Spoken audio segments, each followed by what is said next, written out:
think we're ready to get started. Cool. Yeah, I want to introduce our speaker here. So the big question being, can you actually make money from YouTube? Can your business create content that is both entertaining and profitable? And can you leverage YouTube in your workplace other than a way to secretly kill time, as some of you might be doing right now? If you're watching something good, the chances are it's probably not for marketing. Businesses aren't known for being both creative and profitable, but our speaker for this session wants to change that. Roberto Blake is the CEO and creative director of Create Awesome Media, LLC. He helps people and businesses create awesome media. It's not just a name, and he practices what he preaches, running an extremely popular YouTube channel called Always Be Creative. So now Roberto is here to teach us the ABCs of marketing on YouTube, maybe the most challenging social media platform. This is an important one because we know there's nothing worse than bad YouTube marketing videos. Amen to that. They get curated into fail compilations, and you're not going to let this happen. I'm gonna try and everything like that. I'm gonna really try to help you guys and everything like that. But you know, you can lead a horse to water. Exactly. With over 10 years of experience in design and marketing and a long background in advertising and branding, Roberto has helped companies of every size achieve their marketing goals. He's able to leverage his experience in multiple platforms to really create a voice, a unique, personalized voice that creates clients, fans, and evangelists without seeming like a basic marketer. For most businesses... No one likes basic. No. For most businesses, being both creative and successful seems like something out of science fiction, if not outright fantasy. Luckily, Roberto loves reading both sci-fi and fantasy, and he knows that making creativity a huge part of your business model can be a reality. So let's give a warm welcome to Roberto Blake, everybody. That is definitely one of the nicer intros and everything like that. Can everybody give Sean just a round of applause real quick? All right. So, as Sean pointed out, I'm Roberto Blake of Create Awesome Media, a digital agency almost none of you have ever heard of and probably will, because I like being an assassin. So, with that in mind, you need to know a few things about me. I'm a big old nerd, so there will be 80s references, and this is an audience of people that I think can appreciate that, thank God. So, with all of that said, we're going to get into YouTube marketing for your business. You know, one of the things that Sean brought up was the fact that a lot of people feel skeptical or challenged by YouTube. Is anyone here still not sold on the video marketing? Be honest. This is not Game of Thrones, so there will not be consequences for being honest. Anybody still skeptical? What is the barrier for you when it comes to online video marketing? Being personal, one-on-one. Being personal, one-on-one. Do you know what's the interesting thing I found about online video? I'm someone who, believe it or not, was very socially awkward in high school. Shocking, I know. Anybody here can relate to that? Show of hands? Anybody? All right. So one of the things that happened was it didn't stop when I got out of high school. That being said, online video and doing content on YouTube helped me become infinitely more confident, and it was something that was very slow. If you watch my oldest video content on YouTube, my charisma and my energy is, to be gentle, lacking. I overcame that over a period of time by engaging with my audience because I realized that I wasn't speaking into a void, and that in real life, I'd gotten to a point where delivering value one-on-one for people in conversations was something very practical and something people wanted from me. And I learned that I could do that in video, but then I wasn't limited by, say, a room that might have 20 or 30 or 50 people or 1 or 2 people. I could have that same value scale very quickly, very rapidly, and it would be on people's own terms. So if you're somebody who is struggling with the idea of being personal on camera, it comes down to a little bit of imagination and stepping out of yourself.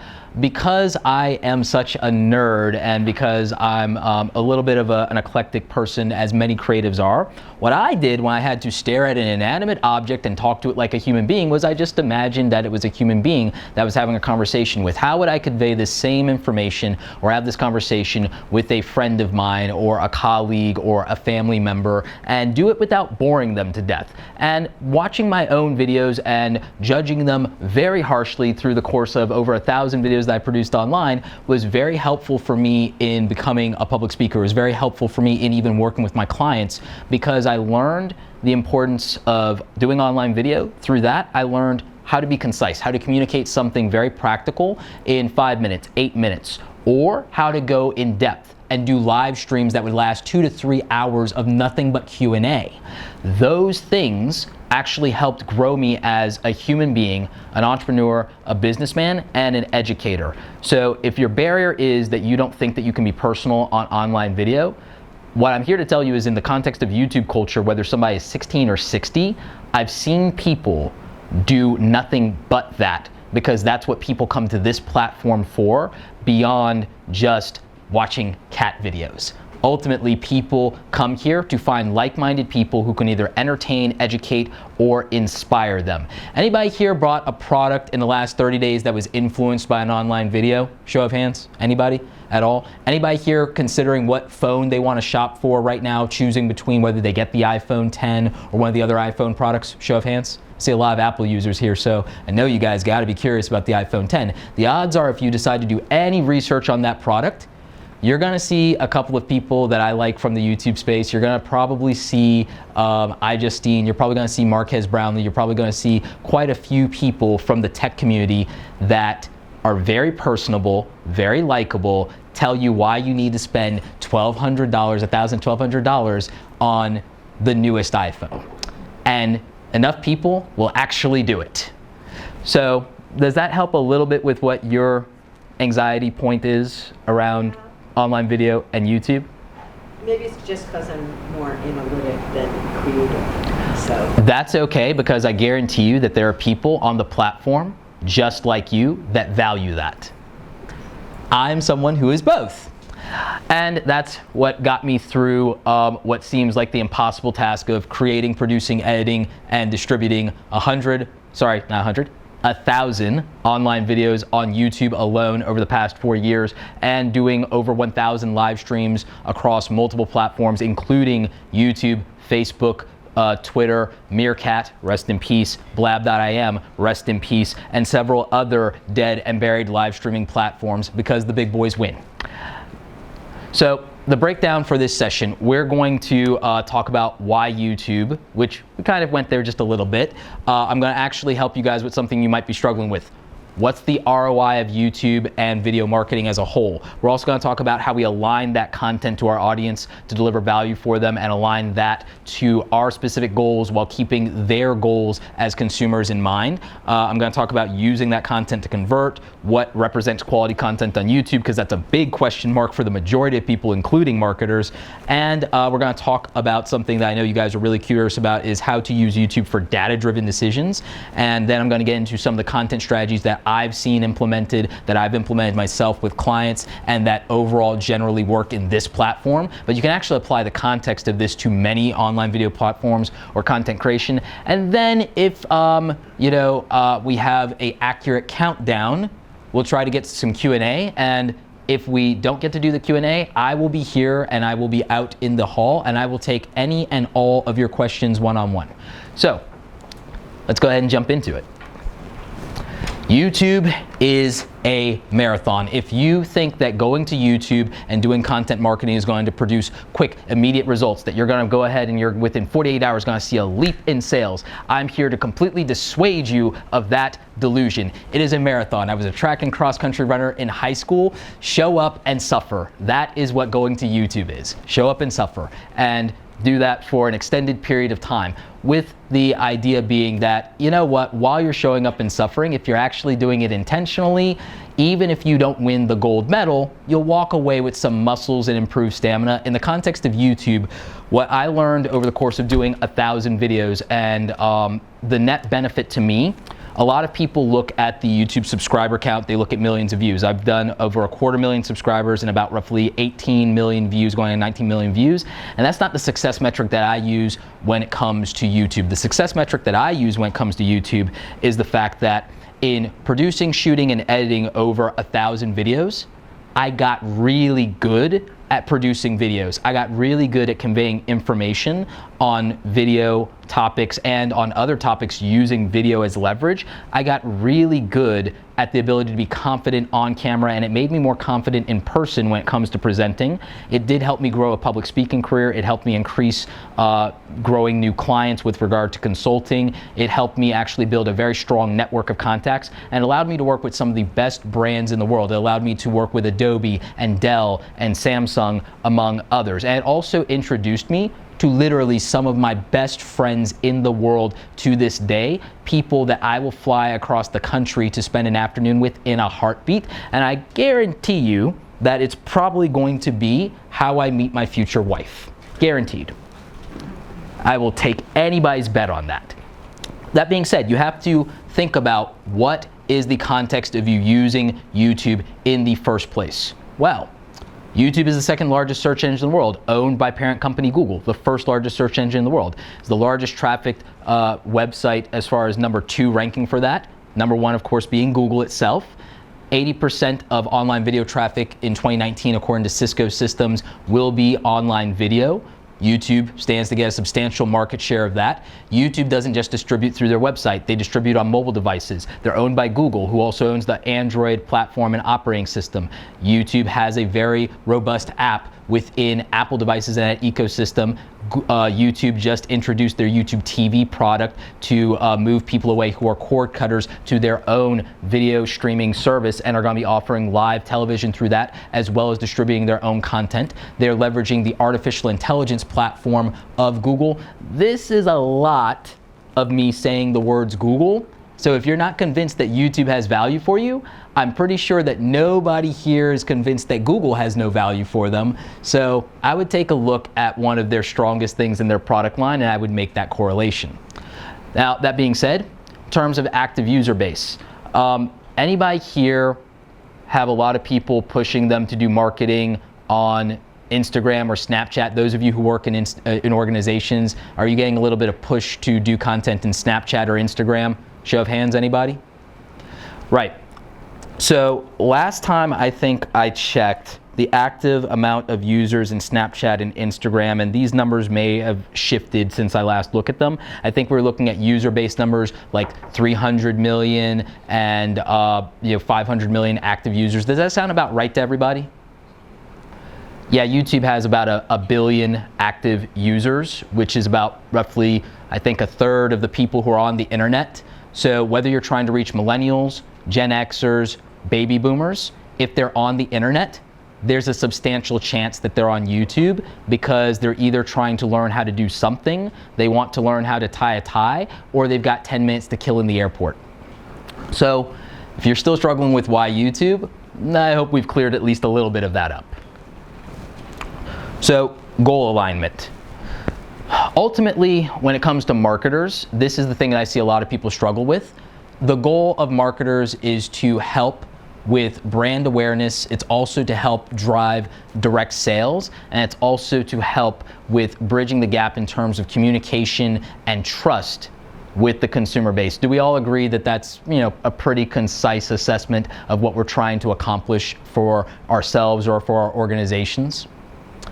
So how do we do that with content? I think that's been the theme of this entire conference, beyond the tactical and the analytical and the measurement, is how is it that we create content that serves our objectives as organizations, as businesses, as entrepreneurs, as marketers, while still providing value for the people that consume it. And I think that what gets lost with a lot of us is that we're looking at that net gain, that return, that ROI for us, instead of looking for that alignment of, when we do that, is there a net benefit for the end user, for the end consumer, because we've asked them for some of their time and their attention, and then on top of that, we're trying to exact dollars from them. Everyone here is also a consumer as well as a marketer. So you know that those are not small asks. So when we're doing that, we need to be able to do it effectively, and we need to be respectful of people's time, attention, and wallet when we're trying to approach that. So it's very important that we look at, yes, we need to establish and create that brand awareness. We need authenticity and we need trust. We need to demonstrate why our thing is the best in the world. And I think we can do that as long as we are being honest and transparent and we are trying to educate our audience in some way and also create enthusiasm, genuine enthusiasm around what we do. And this is going to lead to leads and conversions and sales, but again, I think that, or I believe philosophically, and what I've executed on is I try to give the upfront value first with the understanding that whether it is a day from now, a week from now, a month from now, a year from now, that it's going to lead to those net benefits that I want. I believe in speed of execution rather than speed of results. That's something that I learned as an athlete. That's something that I think is very important. That is, if you're disciplined enough and you commit to consistency, results inevitably follow. Now, you can always tweak that process and you can always scale it. But if you are only chasing the net result and benefit and foregoing the process or trying to cheat the process or always growth hack your way into a faster net result, instead of increasing and enhancing the speed of your execution to delivering value, I really feel that that's a mistake. So one of the things that I want to ask here, is there anybody that feels, and I want somebody to be honest, and I'm not going to beat you up about it, is there anyone who feels that they've produced a poor piece of video marketing content that they're not happy with? Is there anybody who feels that way? Why do you feel that it was a poor piece of content? It's not authentic. The personality is lacking.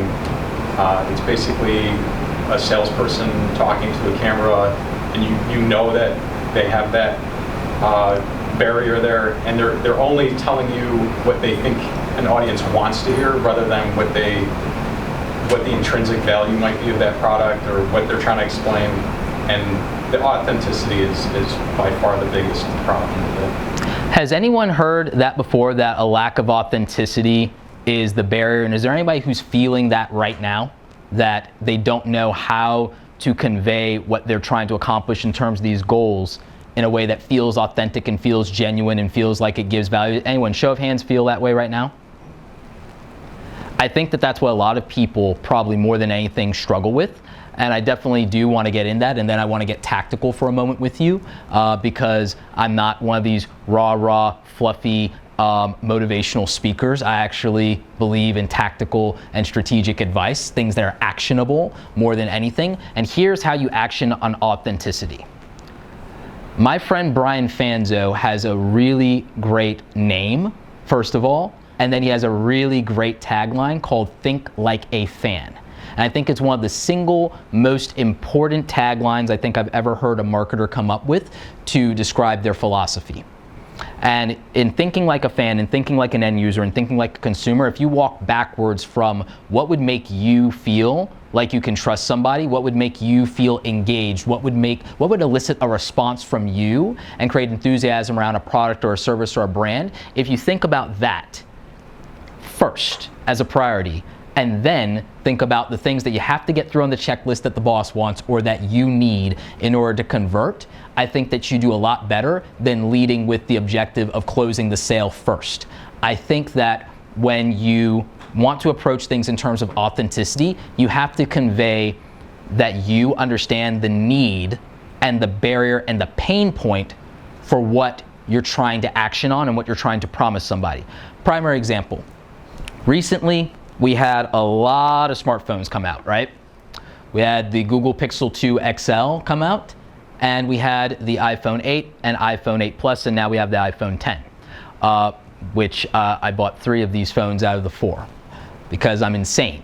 But the thing that got me when I saw other people reviewing these products online was I was looking for who is going to be genuine and authentic and who is going to tell me the pros and cons of this, even if they have a vested interest in the company doing business with them, selling accessories for this thing, or getting a sponsorship. Knowing that there is some net value on the other side, we're not naive.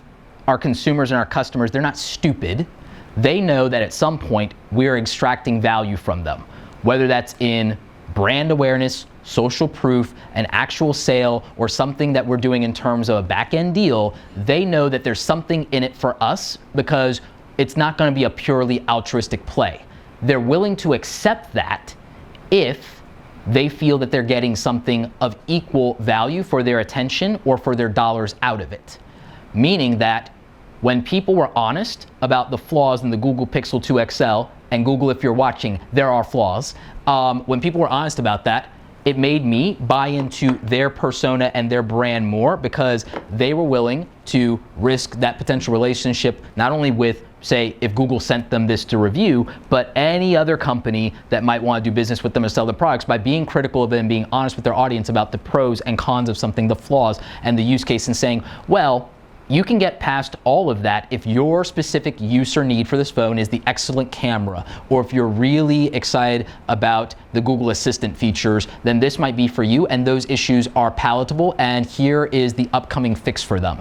I am more interested in people who are willing to tell me that they have a product or service that may not be for me, but maybe for this other person. I'm going to consider more, well, wait, what category I am? Is this in fact for me? When you qualify somebody and you let them know up front that, you know what, we may not ever do business together. We may not be able to be compatible here. You may not need what I have. They are much more willing to entertain and listen, because they want to decide that for themselves. So if the barrier is authenticity, what I will tell you is that before you worry about implementing any of these tactics, worry about that alignment, and worry about how you convey trust, and worry about, do you believe in what you're actually selling? How excited are you about what you're actually selling? Because here's the thing. Maybe you need to use somebody outside of your organization. Maybe if you're not excited about this thing because it's not your use case, and because you are not the fan of this thing, find the people who are the fans of these things and build a relationship, and let them authentically communicate that through influencer marketing. Let them tell you why they love your product, service, and company, and say, you know what, you don't need a script. I don't need to give you bullet points. I just need you to say that to 10,000 people that'll buy. And I think that that will make the big difference for you, because the thing is, you may not always be able to be the best advocate for what you have. I think if we can get past our own vanity sometimes and ego of whether we are the person best able to communicate or convey that, and if we actually listen to consumers and we actually listen more to audiences, authenticity won't be a problem. And then we'll be better able to implement the top tier tactics. So I put this short list together because, again, I know everyone here believes in execution, and I know that you guys love actionable advice. And it's the only kind of advice that I really feel makes sense. And so here are some things that I've done specifically, and that I know other people have done that actually work, and how you can leverage YouTube. So you can repurpose lead magnets that you already have in YouTube. Now, if you have a free ebook, or you have a checklist, or you have a free download that you've been using in a blog, you can use that in a YouTube video that conveys similar information. That, because again, remember, this is another search engine. This is about user intent. If you reframe this instead of just taking the same headline you had from the blog post, what's another way from the blog post that you already have, or from the landing page you already have, to present that same value and maybe add more context, and maybe you can do a little bit of show versus tell. And then video audiences that are interested in the problem that you solve may have never heard of your website and blog, and they may have never typed that into a Google search, because maybe they're the type of person that wants visual stimulation, or they want to hear a voice. Not everybody consumes their information in the form of reading comprehension. Some of us are visual learners, some of us are auditory learners, some of us, anybody here a big fan of audiobooks? I love audiobooks, and part of that is we like getting our time back, right? Well, a lot of people listen to podcasts. So whether it's YouTube or other platforms, you can redistribute these lead magnets in the form of presenting some of the information as video, and then continuing that information in the lead magnet by offering the link below as added value. And then that's another means of distribution. If you want a real world example of something I did with this, is I did an ebook around personal branding. I did a YouTube video to get that out there a little bit more. And in less than 48 hours, I jumped my email list by 800 new email subscribers in 48 hours with one video that literally took, between producing, shooting, and editing, it was a 30-minute turnaround. 30 minutes of execution, and then pushing publish to grow my email list by 800 new people. And so And by the way, I did that long before I had an audience on YouTube that was substantial to the tune of 250,000 subscribers. And by the way, subscribers in YouTube, it's not like email. It doesn't guarantee that they watch every single video. So that was something that I specifically did to grow my email list. And I know that email marketing has been a strong component of this conference, and I still believe in it. A lot of people think email marketing is dead. I think that's just a matter of a lot of people suck at it. So that being said, I would take advantage of, if you want to grow your email list, understand that YouTube and video can do that. Facebook distribution of a video can do that as well, if you haven't considered that. So again, a lot of people, it's that I'm YouTube certified, and a lot of people will call me the YouTube guide, but I practice on every single video marketing platform. I practice on the differentiation points between them, and there are different audience psychographics and demographics. If you have a stronger audience in Facebook, apply some of the same tactical advice I'm giving you for YouTube there and see what it can do for you, because you might be underestimating it. And I know that Facebook is positioning to be a very big player against YouTube with new features that they plan to unleash in 2018. So don't sleep on it. Yes. Can I jump a question in before I completely forget about it? Yes. So in regards to best practices for disseminating your YouTube video, is there any kind of differentiation between just like putting the direct link to the YouTube video out on like Facebook, or just sharing the direct YouTube link, or like embedding that within like a blog post or a page, and then promoting that page with the YouTube video embedded in it? Is there an advantage, or? Oh, I love this question. So how many of you really want a good Facebook hack for getting YouTube distribution? Anybody? Okay, no, this is great. I love this question. So here is the execution of that. When you do a post to Facebook, go ahead and take a photograph or your thumbnail of your YouTube video, post that as the photo, and do this as a photo post, okay? Write a description that gives some context to it. Don't copy and paste your YouTube description. Write a unique description that gives some context to this thing, and then paste the link to the YouTube video there, and then use some additional text. And this is a hit or miss thing, but I've even experimented with using hashtags in Facebook, much like I would in Instagram, but not the 30 hashtags. And again, there's a lot of competing information as to whether this works or not.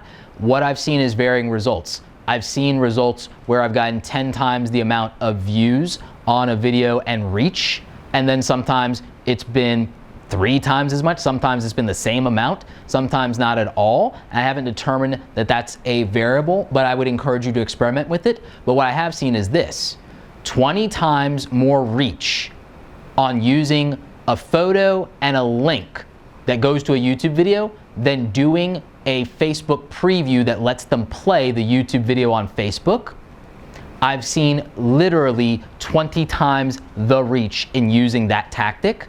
So I would encourage you to use that method as often as possible. What I would also tell you is that do that within the first 24 hours of the upload of the YouTube video to help increase what we refer to as view velocity and watch time velocity, because YouTube increases the distribution to a piece of content based on how it performs in the first 24 hours. And they're looking for signals, and specifically they're looking for average view duration and cumulative watch time, and also session starts and session ends on a video, and how long you keep them on YouTube as a whole, not just your own content.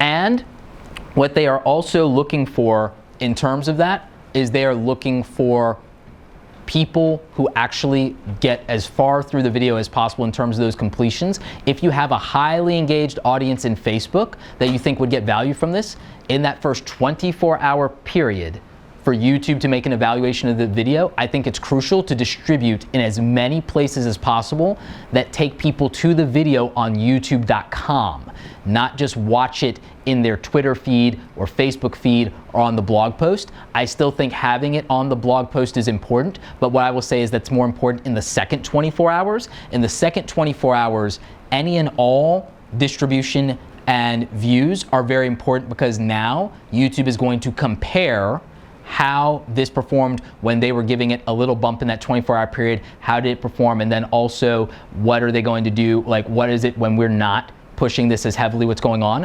Also, the first week that a video is public on YouTube and is considered fresh content, video content is considered fresh for 1 week, according to YouTube, and they also tag it and say new next to it. So that is important. So when it comes to what you're talking about with distribution and awareness, in that first 24 hours, that first 48 hours, and that first week, it is important. And here's something I don't think I've actually said in a presentation before. Overwhelmingly, if you can get more watch time and views and engagement in the first hour, the first 60 seconds of a video being public, that increases its ability to perform on YouTube. And that's data that I've seen personally, but it's also data that I got from Matt Gillen, formerly of Frederator Networks, current CEO of Little Monster Media, who did a case study and breakdown of the algorithm where he reviewed over 1,000 YouTube channels and I think over 200 specific data points and was able to determine that. So that's what I would say about that. Your question, then a follow-up from you real quick. On the upload date or upload time versus setting it to public, is it prior to, there was information that Daryl Eves has since corrected among people that having an unlisted video started the 24-hour timer and countdown. Having worked directly with sponsors and had to get approval from sponsors before a video's release, I know from personal experience that an unlisted video doesn't start that 24-hour counter because I've had to have an unlisted video reviewed by the sponsor beforehand and then hit publish. And so I can confirm that it's when you have the publish, when the video is publicly available for dissemination, that's when that countdown starts, not when the video is unlisted or private. So I hope that answers that question. I know there's a lot of information prior to that's been out there about that. Daryl Eves said in a presentation, and he told me personally that he spoke directly with the Google engineering team. He had assumptions about that that were since corrected, and that's the new current information that we have. And we've seen things personally, almost all the YouTube certified experts agree on this. We've seen things that confirm that it's when the video goes public, not when it's uploaded or unlisted. So it's only when the video goes public. As a best practice, I would encourage all of you to upload your video to private, do your optimization, also do a review of it where you watch the video end to end, or maybe even have someone who didn't edit it watch it end to end for errors or anything of that nature before you ever make it public. So as a best practice, I would always say, as a best practice, upload a video as private first, and then I would either schedule it to release at a specific time that's advantageous to you, or hit publish after you've optimized it and let it distribute thereafter.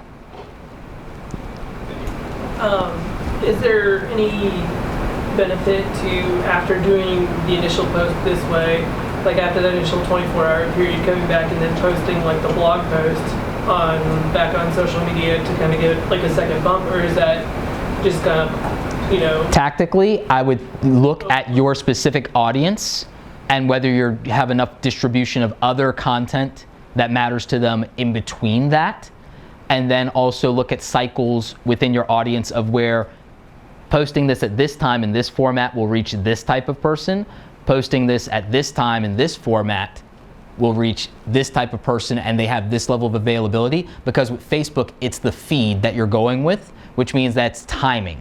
Facebook is timing, YouTube is video on demand, meaning that they're watching when they want. Facebook, if you post and I missed it, it's more closely aligned to, say, a broadcast platform in that regard, or a news distribution cycle. So tactically, and that's why I'm glad we're on tactics right now, I would look at that and I would say that I'm not going to give you a blanket answer. It's going to be predicated on your audience. I would dig into your Facebook insights and I would start looking at that, and I would identify what your 3 best times of day are to post, and then I would consider, when do I post something that links out from Facebook, when do I post a native Facebook video, and when do I paste a blog post that goes out to Facebook, and then at what times of day do I paste native long posts to Facebook. Native long posts to Facebook, again, we're on YouTube, but native long posts to Facebook are still dramatically underestimated and do perform very well, especially when they lead with a photo. And I've seen that play out quite a bit, especially lately. So I would really encourage that. And I would say that based on what your goal is, rather than worrying about the individual video, what's the video trying to accomplish? What's it trying to do? And what can I use that allows for that. So, and by the way, anyone in terms of that last slide, you guys will be getting the slides, and I will also be linking the presentation in terms of the slides and the video over on LinkedIn. And I also will be distributing that on YouTube as well, and probably a ton of other places because we just talked about distribution. But I'm going to take your question. You mentioned growing an email list Yes. through YouTube. So do you recommend adding a call to action link in the description of the video and the copy, or how do you? Oh, I've got a really great hack for this. So for those of you who really want to grow your email list, what if I told you there are 3 ways in a single video to get someone from a YouTube video to your email list? Because I bet most of you thought there was only like 1 or 2. There's actually 3 to 4. So a verbal and visual call out in the video itself as a call to action is the obvious one. So that would be go to my, go to robertoblake.com/newsletter to join the Create Awesome Community newsletter and get ... as well as my free ebook, etc., etc., etc. That's a verbal call out, and you can do a visual call out on screen that either puts the URL up or shows the download or shows the page and all of those things, or you can do a combination of that. And of course, you can link in the description, as you said. And those are the 2 things that most people think about. How many were aware that you can pin a comment in the comment section of the YouTube video and that you can pin a comment to the top? Was anybody here, show of hands, aware of that? Out of the entire room, 2 or 3 people. You can do that just like you can pin in Twitter and in Facebook. So you could actually pin a qualifying question or a qualifying statement as the first comment in your own YouTube video, and you can do that by making your video unlisted before it goes public, or you can do it as soon as you publish. Write your own comment and then click and pin your own comment with a link to your lead magnet to grow your email list. And I usually like to lead with a qualifying question, and you get 2 to 3 lines before people have to click read more in that comment. And that means that the people who go to your comment section, the most engaged people on a video, will see that before they're even allowed to comment. That'll be the first thing they see. So you are hacking into their attention, and you're top of mind, you're above the fold, as we like to say. So there's that aspect of it. Also, there's the obvious thing of doing it in the description. My advice would be to use the first 2 lines of a description for SEO. I usually use all 3. And then if you need to for your call to action, link out in the 3rd line. That is a best practice that I will give you there. Here's the 4th way to leverage this for your email list specifically. Anyone here familiar with YouTube info cards? One guy. Thank you so much. So YouTube info cards are interactive screen elements. We used to have YouTube annotations, the really ugly things that we all despise. Rest in peace. Not really. I hope you're rolling over in your grave. I'm a little vicious there. Game of Thrones. But anyway, the best thing about these is, unlike annotations, they work on mobile devices, which means that with about roughly 45% of the traffic on YouTube being mobile traffic right now, hugely advantageous. And I guarantee that most of the people in this room, your competitors, are not looking at it, not thinking about it. YouTube and Google understand that we're living very much in a mobile-first world in terms of experience and engagement. And for some people, mobile only. And I guarantee you there's probably 4 or 5 people in this room in the next 3 years that will probably be mobile only, will abandon these Apple laptops, and they'll finally get iPad Pro right. And you guys will just say, I'm not carrying around a laptop anymore. I can do everything on my phone or on a tablet or an iPad mini, and that will be the world you live in. Google and YouTube are not playing when it comes to that. Facebook is not playing when it comes to that. So these YouTube info cards, if you associate a website with your YouTube channel, you can directly link out from these interactive elements, and it will take people to your website. So I can literally take people to any blog post on robertoblake.com, any landing page on robertoblake.com, any squeeze page, anything that I need to either convert in terms of a sale or to capture information. You can also use interactive polls with this. It is a fantastic tool, and you should take advantage of it. And that is another way to do it. And I would really look at doing all 4 of these things in combination if you're trying to do list building. I would also use the same tactic and have with regard to when I work with sponsors in terms of affiliates and sales. I actually use the same tactic in order to drive direct sales conversions from YouTube on theirs. And then with some products that I'm launching in first quarter, as far as information products, this is exactly what I'm going to do. And I've used the data that I've accumulated from affiliate conversions to qualify exactly what that looks like in terms of a click-through rate and a conversion rate. And with the analytics in YouTube, you can see how many people clicked on this info card to go out from your YouTube channel. Unless you're using a click tracker, you cannot track the click-throughs and conversions on the description in those YouTube videos unless you're using something like Bitly or the Google URL shortener to do that, or unless you're using the Google Analytics UTMs to go ahead and do that, and you've set up the goal performance tracking in Google Analytics, so you could do it that way and then use some other shortener, or you could use a customized URL shortener, things of that nature. But again, that's really difficult and challenging, and then you can't be certain of how that experience translates in mobile, which is why I like that YouTube and Google gave us the interactive info cards as a feature, and I'm going to try to help more people become aware of it because it is a great tool, dramatically underestimated.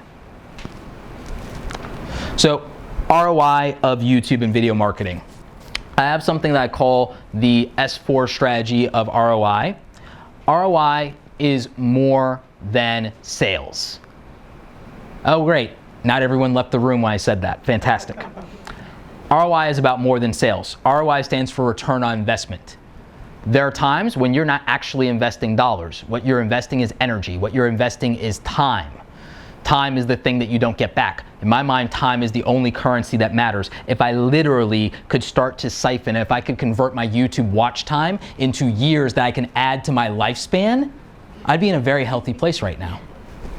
That being said, you have to look at what are you willing to practically invest time in to get a return, and what is a reasonable time of return for you.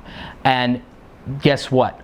Your consumer and your customer is kind of doing the same thing because they're trying to figure out whether or not they want to spend 4 minutes consuming information, 2 minutes, 1 minute, 30 seconds, Snapchat people, 10 seconds, Vine, rest in peace, 6 seconds. Time is the variable. Time is the currency. So what I look at is 4 things, and whether or not I'm going to achieve one or all of these things. Ideally, you want to at some level accomplish all of these things, but I believe in prioritization, so 1 through 4, and understand that you can change the priority for an individual piece of content. Some content that I put on YouTube is specifically geared toward getting me more speaking engagements. Some content that I put on YouTube is for getting me more clients. Some content I put on YouTube is for getting the attention of a single brand that I want to work with in the future. And that's worked out very well. Some things that I put on YouTube are to grow my presence in the platform itself. Some are so that I can demonstrate a skill or gain some authority or leverage because maybe in 8 months, there's a product that I want to launch and I need to prove some credibility that is in alignment with that so that when I start selling it, people already trust the information that I can provide around it. So when I talk about scalability, sentiment, social proof, and sales, this is what I'm getting at. Scalability. Does producing this piece of content position me for some other long-term goal? That's something you have to really consider. What am I trying to accomplish with this?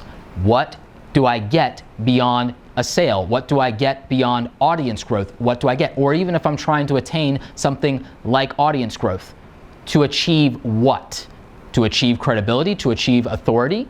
Sentiment. Is there even a demand for this? It's probably easier to make a few pieces of content if you have a thesis, put it out there, see how people respond, see what their questions and challenges are, and qualify them before you decide to organize a webinar or do a product launch or do anything of that nature using content to see what the demand is, what the interest is, and what people actually want from you, and have data because of the robust analytics you get out of YouTube.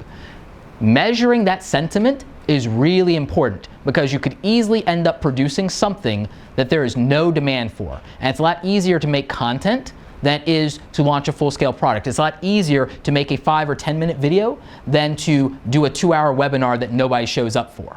So, sentiment is important. Social proof. Social proof is not Twitter followers, ladies and gentlemen. Social proof predates social media. Social proof is authority. Show me your results. Show me your body of work. If you're a web designer, graphic designer, social proof is what's your client list look like? How many clients have you served this year? How many things have you done this year? What's your portfolio look like?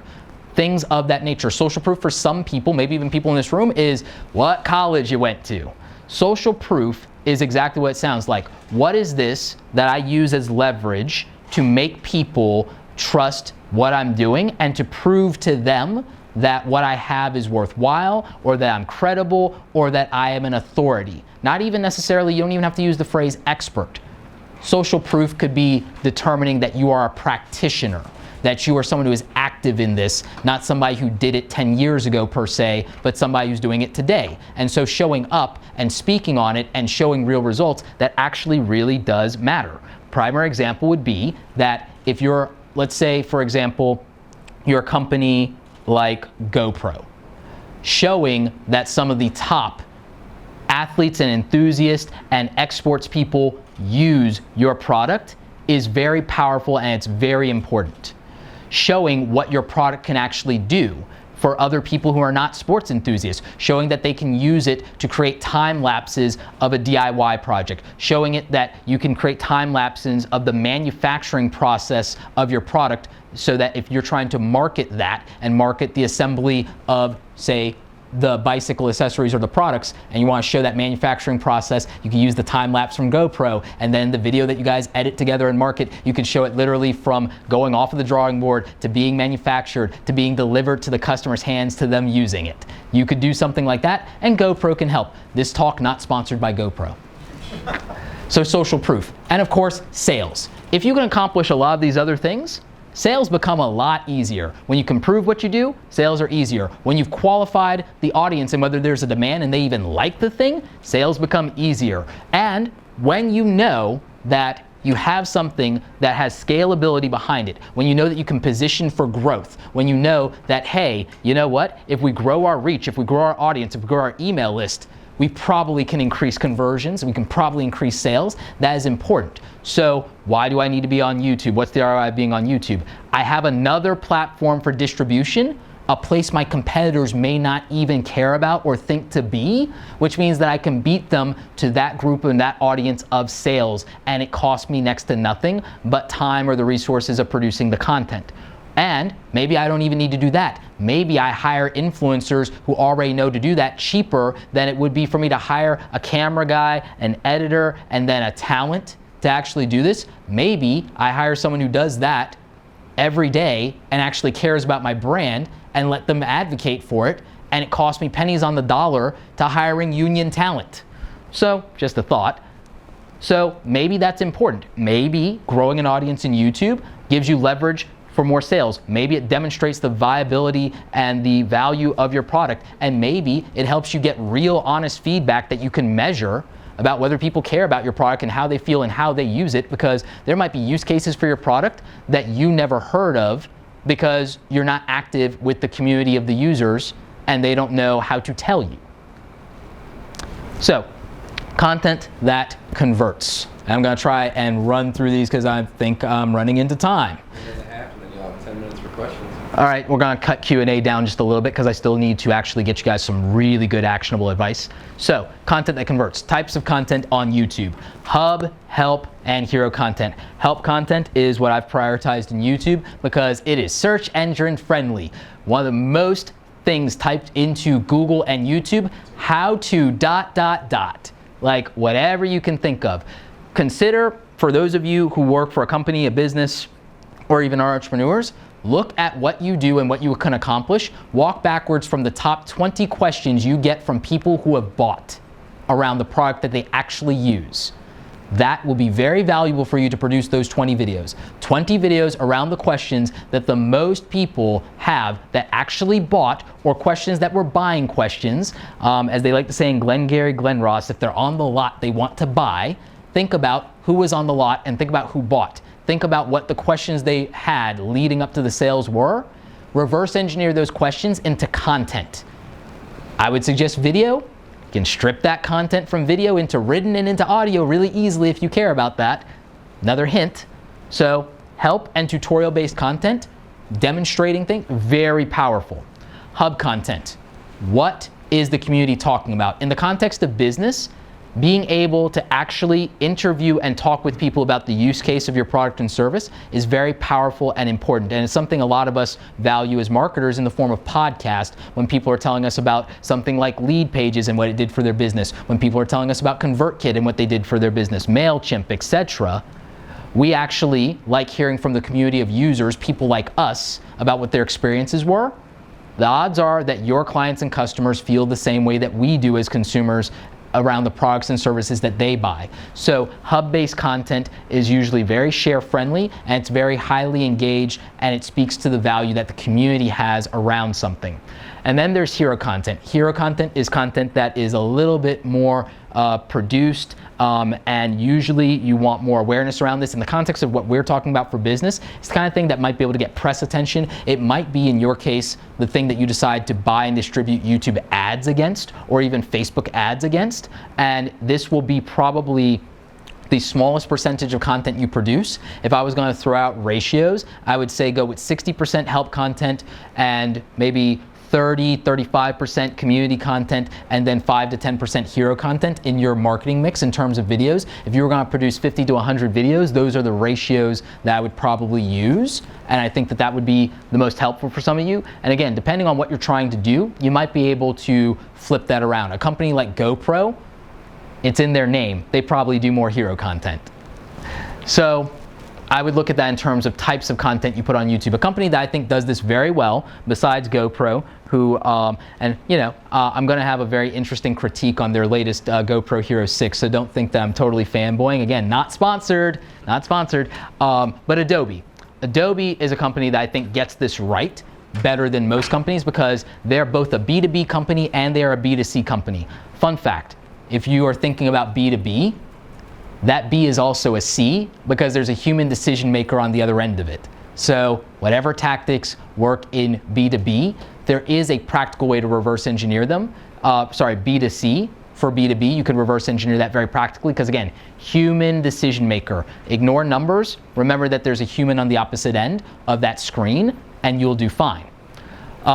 One of the things I like about what Adobe does with their strategy is they have a combination of long and short form content, and it's all based on user intent. They realize that there are some people who just want a quick tip on a very specific thing that they want to execute on in one of their pieces of software, and then they understand that there are people that want to hear about a use case in the industry, so they want something that is more contextual rather than tactical and brief. So when it comes to, well, how long should our videos be, Roberto, and what should we produce? A mix of long and short form content that is based around user intent is the practical approach.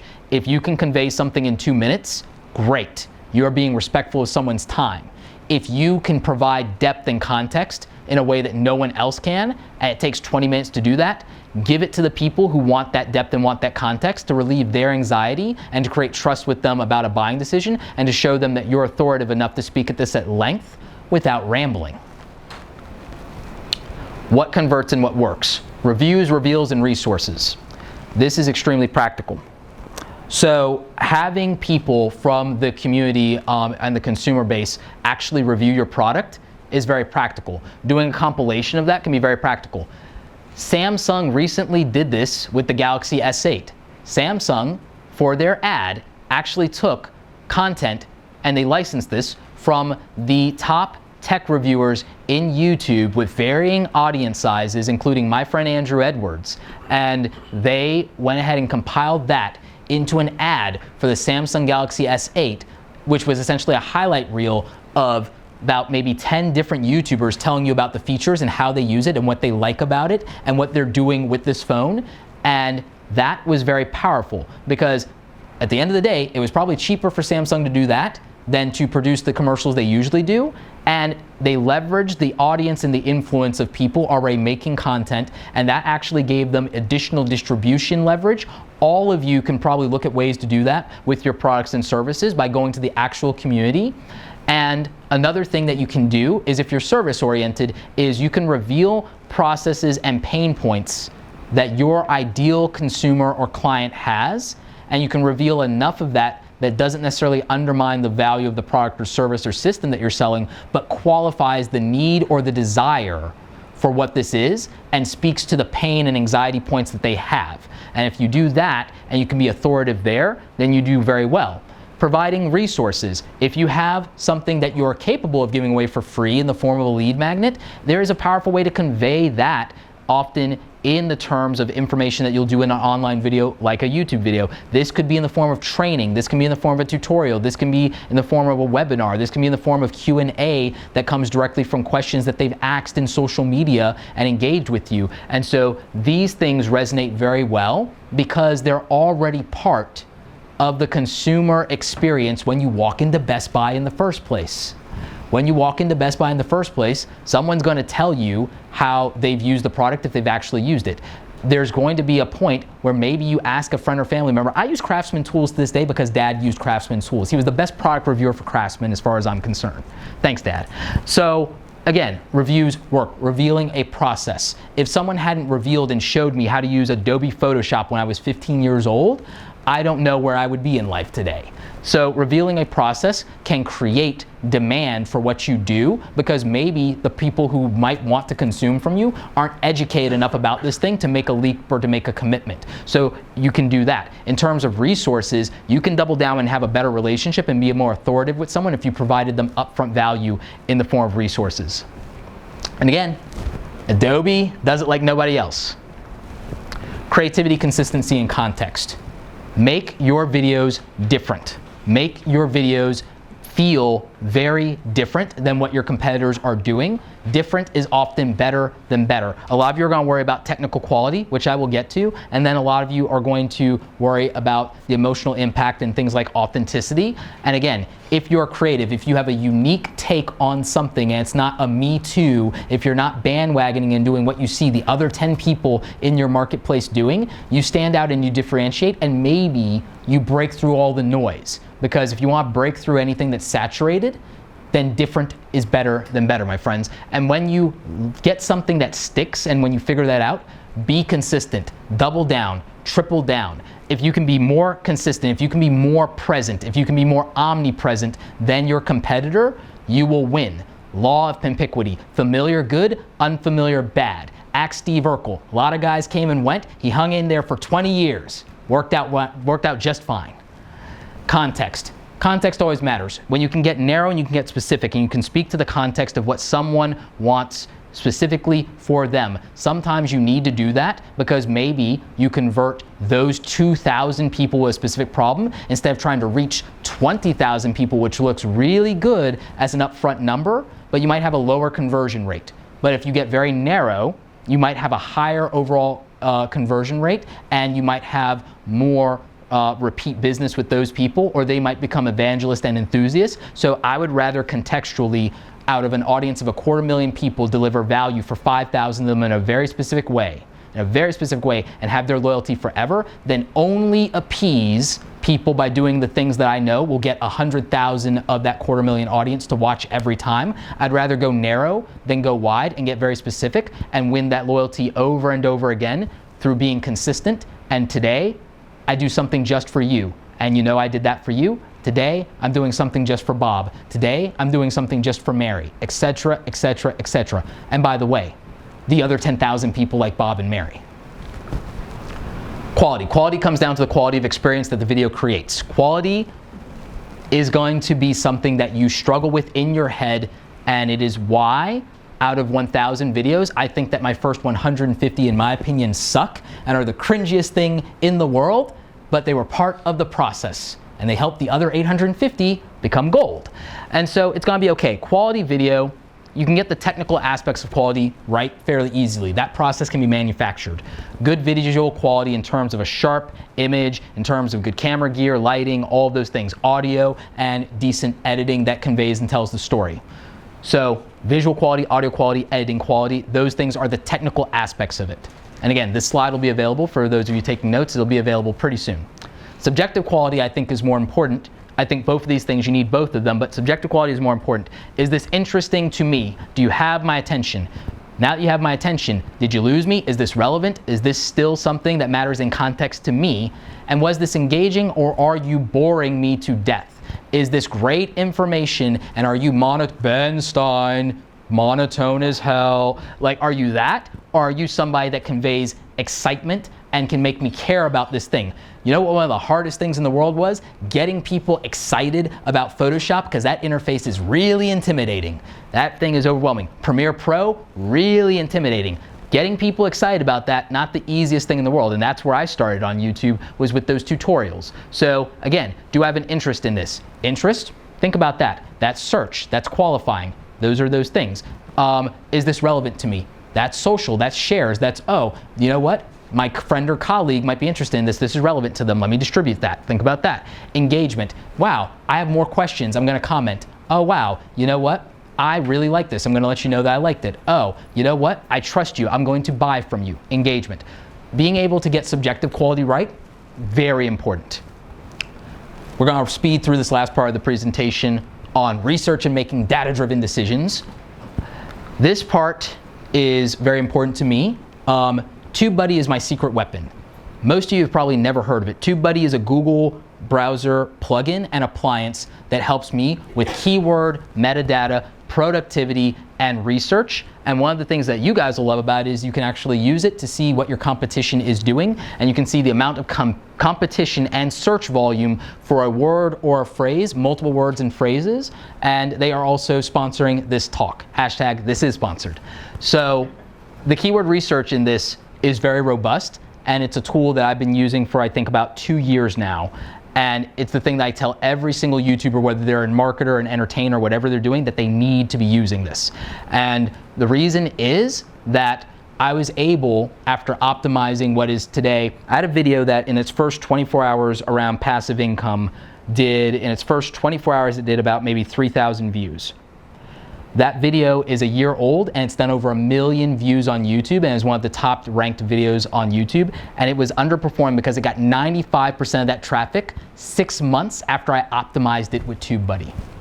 6 months after I optimized it with TubeBuddy, to go from having, I think, about maybe 60,000 views to go to 1 million views by accumulating that. And I think it gets, probably still to this day, probably gets another 60,000 extra views a month on a low month. So that's how powerful this is, and that's how powerful keyword research can be, because keywords in YouTube, not single line keywords, phrases like how to tie a tie. Phrases are important, and this tool will let you see the search volume around a specific phrase. You can work that around, and it'll let you see how much competition is for that. You can dominate an underserved market, go for average to high search volume with low or very low competition, and you will be able to exploit attention and traffic around what you're doing if you can find those phrases. This tool helps. I like keyword.io, I like the Google AdWords keyword planner, but they don't give me this context. And spoiler, they may be coming out with a mobile app before the end of the year. YouTube Analytics. YouTube Analytics. Measure in YouTube your user demographics, qualify your audience, look at your traffic sources, look at watch time. It's the most important thing in YouTube. Look at watch time for the cumulative channel, because that's channel authority. Look at individual video watch time, because that's individual video authority. Prioritize that 24 and 48 hour period that I talked about, as well as the first week. But understand that a video that has the right context at the right time can be revived by a 24-hour spike in attention after its initial distribution cycle, hence why my video was able to perform very well 6 months after it was initially posted. Information-based long-form content often does not perform immediately, but does very well over time because it's evergreen in nature. Look at the geography around your user base, and then think about using that data outside of YouTube for other marketing and advertising efforts that you're doing, because again, this is a Google-related product. The data you can siphon by having a presence in YouTube is extraordinary, and you can use it for other things you're doing in your marketing and sales goals.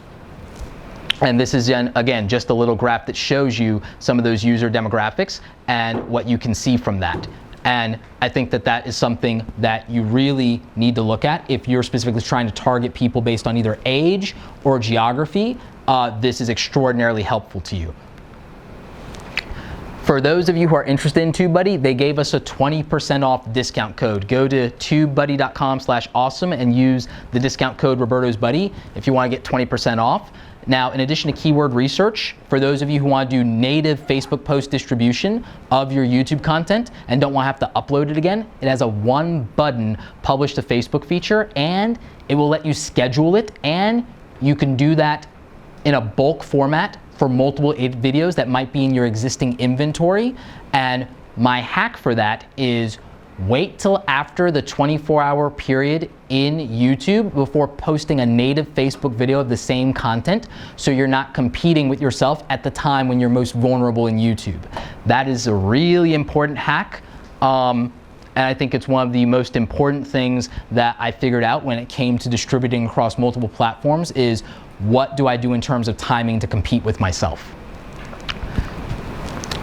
This is one of the other features that I'm going to show you, is that you can look at your competition. You can plug other channels that are competing with you into this tool, and you can see how you rank against them. You can also get a scorecard in general that shows you whether you're uploading more often than them, whether they are, how you rank for different words and categories, and so on and so forth. And you can measure your health and progress against up to, say, your 5 strongest competitors that have a presence in the platform.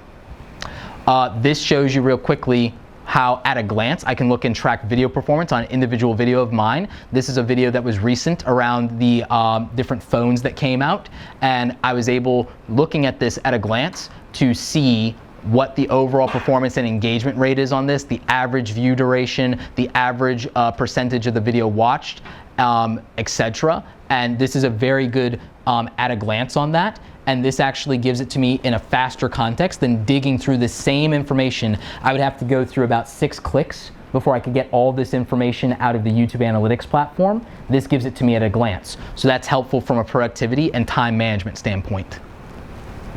One of my final thoughts is, YouTube is a content creation and distribution platform. It's a search engine platform, but I like to use it as a listening platform. I like to use it to know what people want from me and what people are trying to understand around creative entrepreneurship and technology and the world of online media. And I do that in the form of listening a lot of times through these polls and finding out where the demand is. And now I know that a lot of people in my audience want, specifically more than they want anything else, content strategy. They want to know how to monetize, and they want to speed up their video editing process. If I only distributed content and dictated and didn't listen, I wouldn't have a proper guideline for knowing what people will engage with the most. They also gave me a lot of comments. I got almost 2,000 votes on this poll, and I got 68 comments telling me exactly in context what these people want and why it matters to them. Measuring your success in YouTube. Look at the overall growth of your channel. Look at those small gains in performance. Look at cumulative watch time. Look at the average view duration. Look at where you're losing people. Go back to a video and say, you know what? If they're cutting out halfway through the video, am I losing steam and energy? Do I need to be more concise? Do I need to move faster through presenting my information? Because maybe the problem is the information is still good, but maybe I'm just not maintaining the appropriate energy levels to keep them engaged. Or maybe I've gone too far down the rabbit hole for some people and I'm losing them and they're confused. Use those metrics in an effective way. Don't just sit there and report top line numbers. Use the numbers to make decisions around that data in context. And again, pay very close attention to how much you get engagement through comments. Comments are the people to whom this mattered the most. It mattered enough for them to tell you and to talk to you. The people who will be honest with you are the most valuable people in your audience in terms of your customer base and your client base. We love hearing that what we're doing is right, but more than anything, we have to value the people who tell us when we're doing something wrong. 5 quick secrets, and I think I may have already covered this. Understanding your audience is the key to success. Yes, large creators have an advantage because they can get more watch time in a 24-hour period than you do because there's already an expectation set, but there's still more opportunity for new channels than there's ever been in this platform because context matters, and sometimes just because someone's been around forever doesn't mean that they're still relevant. Doesn't mean that they still matter specifically to me because they just have the numbers. You can use other platforms to grow your channel. Facebook, a big one. Titles and thumbnails matter more than anything. I think, because you still need a click. YouTube and YouTube doesn't report click-through rates the way Google does. Don't think of views as impressions. Views are clicks. When you show up in the homepage or on Facebook or on Twitter, that is an impression, but you don't get to see the click-through rate. But I want you to understand that every view that you got was a confirmed click. And so I want you to do everything to get that click, which means a title that gives context and a thumbnail that gets attention. Quick list of some resources for you guys here. And again, this presentation will be available on SlideShare, and we'll try to get it out through the email list as well. You've got your code for TubeBuddy. Rev.com is what I use for captioning. If you guys want to close caption your content and get transcriptions, it's cheap. It's $1 per minute. If you want to go to my YouTube channel, where I've covered a lot of these topics and where I have pretty much everything that I've learned over my time on YouTube, youtube.com/RobertoBlake2, and that is the number 2. Thank you guys so much. I know we went over by 10 minutes, so I'll just do Q&A in the hall. And again, guys, thank you for being awesome.